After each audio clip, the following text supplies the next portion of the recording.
I've been looking for some more 3D printing projects to do, and something to do with vinyl records kind of caught my eye. T. Vinyl. T on vinyl. I actually saw and got as a gift these vinyl record coasters. I think they were from Temu, AliExpress, something of that sort. And they're nice and for my, random teas, random drinks, whatever. But I wanted to do something more with them, and I wanted to customize them. Because right here, you can see it's an obvious ripoff of the Beatles. We have Hey Jude. Obviously, not a record I've ever listened to. But I do have a couple with me that I frequently listen to. I have a Billy Joel Glass Houses album, and I also have another one called Give Me the Future by Bastille.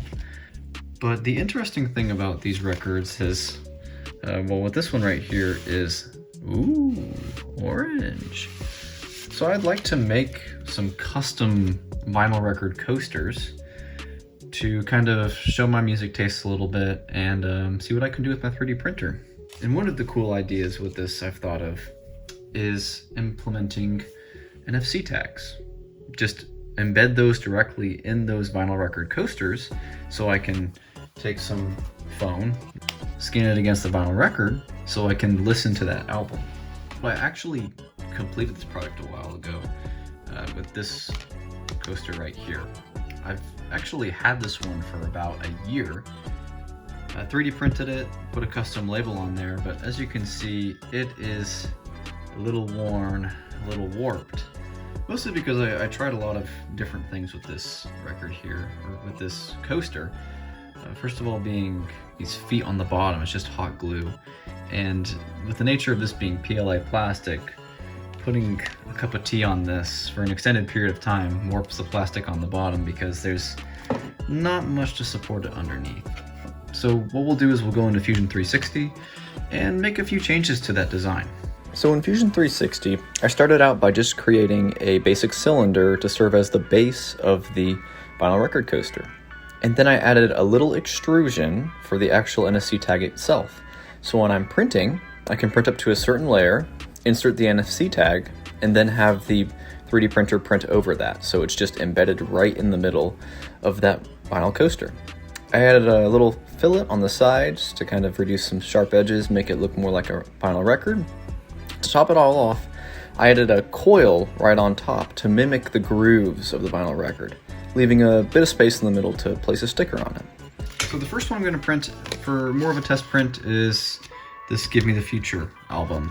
I'm going to use some orange filament I got to kind of match the record here. And then depending on how the print turns out, I will do my Glass Houses album in a blue filament to kind of match the album over there as well. So we'll go to the printer.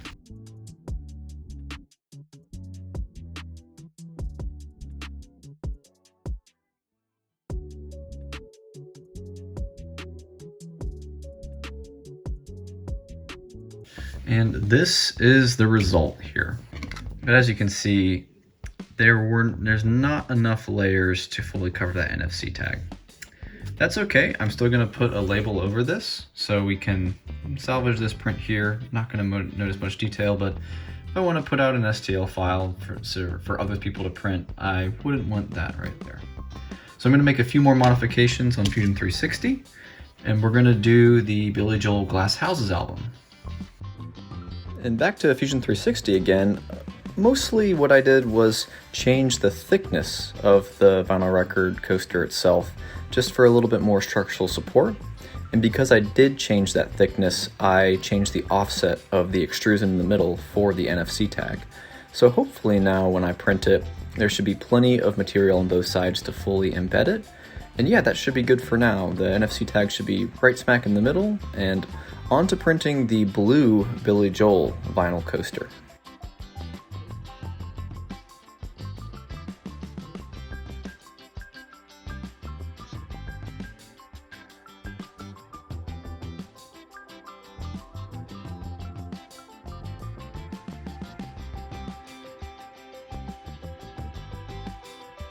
Okay, and here we have that second print. Made a few changes there.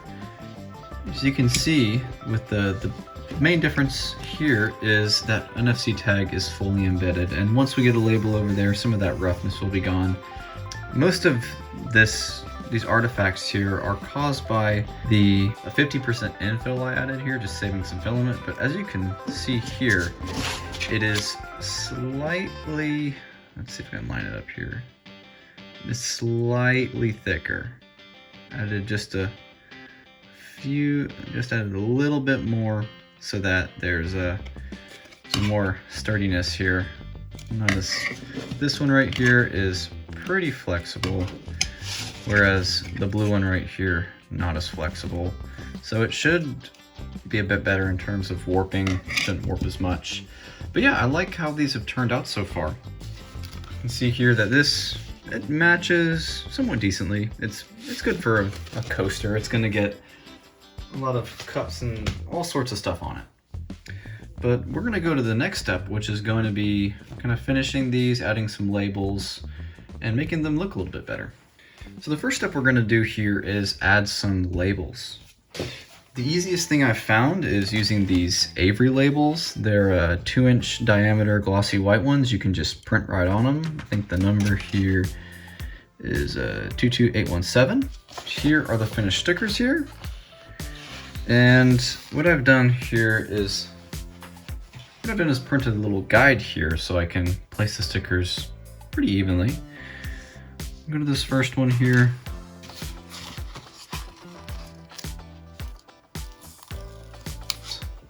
Doesn't really matter which direction we do it in because it's a circular record.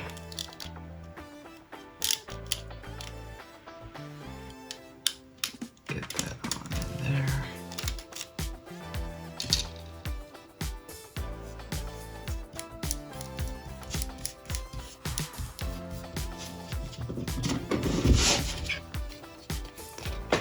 That is pretty good. And we'll just do it for this Glass Houses album over here. So if we're gonna use these as coasters, they need to be pretty waterproof. And what I found as a pretty simple solution is a two-step process. First thing we're gonna do is add some Mod Podge. It's just a water-based glue sealer. It adds a nice shine to the labels here. And then we're gonna go over that with a glossy finish. I have a can of Rust-Oleum that I'll do in a little bit. But yeah, we'll go on to painting these up with Mod Podge.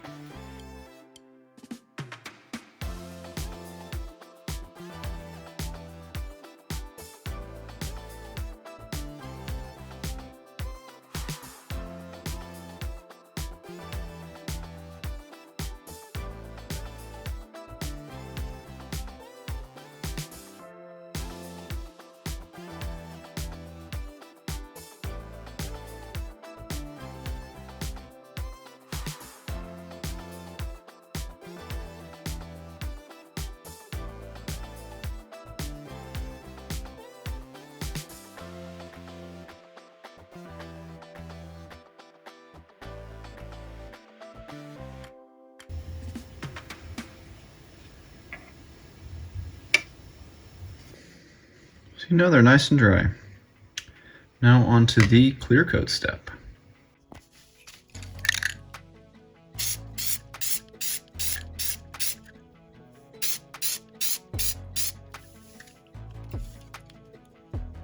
And here we have the final results. And I'll say they're looking pretty good myself. I think I did a good job on this batch. Definitely better than the last one. Again, this is the one I've been using for over a year, and just some improvements from this one. You can see that these ones have a way better coating. The color really pops and the labels and all that. See from this last one here, some mistakes that I made too was I sanded this one, and you can see that the finish on it is pretty uneven. You can see that NFC tag there. It's not as embedded as I'd want it to be. And part of this is just wear and tear. I've used this one for over a year now, so just having hot beverages laid on PLA for a long period of time. But I mean, coasters like this, I think they are going to be expected to wear, but I'm sure with this one right here, specifically, just it being a thicker plastic and a better coating here, it will definitely put some more life into it and hopefully will last more than a year. But I'll go on to actually programming these. So I've just got an old Android phone here that I'll use to program the NFC chip on here. Any NFC enabled device will do, but this is just what I have on hand. I have the NFC Tools app installed. Just gonna click on that. And I want to write a new record. And that's just gonna be a URL or URI. Just need to copy whatever album link. It could be Spotify, Apple Music. I just did YouTube for this one. But yeah, go to the URL, and then I'm gonna go ahead and put that URL I copied into there. That should be good. YouTube, yep. Go with that. And now, and write it. Approach the NFC tag here. There we go. Write complete. Now, if I want to actually read it, once I'm out of this app here, I can go ahead and scan this.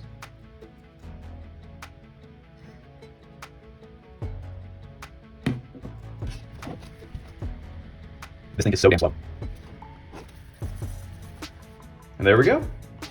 Some ideas I have for this is, this could be a gift for friends, family. If you're a band and you want to give out these as sort of gifts, great idea here. But for me, just my example here, I just want something to represent some of the music I have, something physical that I can rest a drink on, and something I use every day to remind me and other people of my music taste. So I think it's really cool. And I'll do the same thing for this Billy Joel album here. Pretty versatile.